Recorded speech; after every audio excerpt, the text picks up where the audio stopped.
अस्सलाम वालेकुम नाज़रीन, अवां ॾिसी रहिया आहियो बदीन ते न्यूज़ ऐं आऊं आहियां नाज़ मिठू। गढ़ोगंवर टाउन कमेटी जे यूसी दुबई में कोरोना खौफ ऐं लॉकडाउन सबबि फाकाकशी में घारींदड़ ग़रीब माण्हुनि जी सरकार तरफ़ां का बि सहायता थी न सघी। जॾहिं त अॼु पंहिंजी मदद ते दरगाह मुला हसन भरिसां ॻोठ अंबमला ऐं ॿियनि ॻोठनि में रईस मोहम्मद अली मलकानी, सरदार हाजी रसूल बख्श चांडियो जे सहकार सां मखदूम गुलाम मुस्तफा मियो, हज़ूर बख्श कुनड़ ऐं वॾेरे एहसान अली मला मुख़्तलिफ़ ॻोठनि में पहुची इंतहाई मुस्तक 150 खानदान में राशन विराए खेनि आरज़ी तौर सहारो ॾिनो।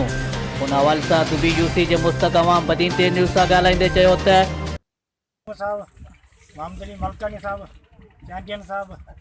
ईअं इहे ॾिनी असांखे ॾाढी उहा असीं हिते विरायूं ॻोठ में ईअं पिया भाॼी ॿियो असांखे न को मिलियो आहे किथां न को के ॾिनो आहे भई इन असांखे ॾिनो आहे सार संभालो आहे पिया असांजा आहिनि ॾींहं इहे पिया कोन आयो आहे न को सार संभाल अथव न को आयो आहे न को वियो आहे केरु न को पोइ चवनि न को हा न को इलेक्शन जे बारे में बसि इलेक्शन में ईंदा आहिनि बाक़ी पोइ न को अचनि न को वञनि बसि इहो असांखे हिते मिलियो आहे इहो गुलाम मुस्तफा ॾिनो आहे साईं हिते को सरकारी ऑफिसर को कोन आयो असां वटि बाक़ी हिते माण्हुनि अवामी में गुलाम मुस्तफा मखदूम साहब ऐं मोहम्मद अली मलकानी साहब ऐं चांडिया साहब ग़रीबनि खे पहुचाइण लाइ सामान जेको इहो मिलियो आहे इहो तव्हां उन्हनि ताईं पहुचाईंदा सही। मां को बि जेका लॉकडाउन लोग पे एतिरी सिचुएशन चवनि था त बाबा सिंध गवर्नमेंट राशन ॾिनो,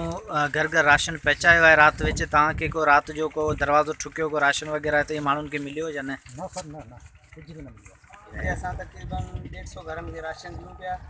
जेको मखदूम गुलाम मुस्तफ़ा, हज़ूर बख्श कुनड़, वॾेरो एहसान उहो ऐं पंहिंजो मोहम्मद नवाज़ चांडी वारनि जे तरफ़ां कुझु सामान मिलियो आहे, छह वारा मलकानी वेस मोहम्मद अली ख़ान मलकानी जी तरफ़ां कुझु मिलियो आहे,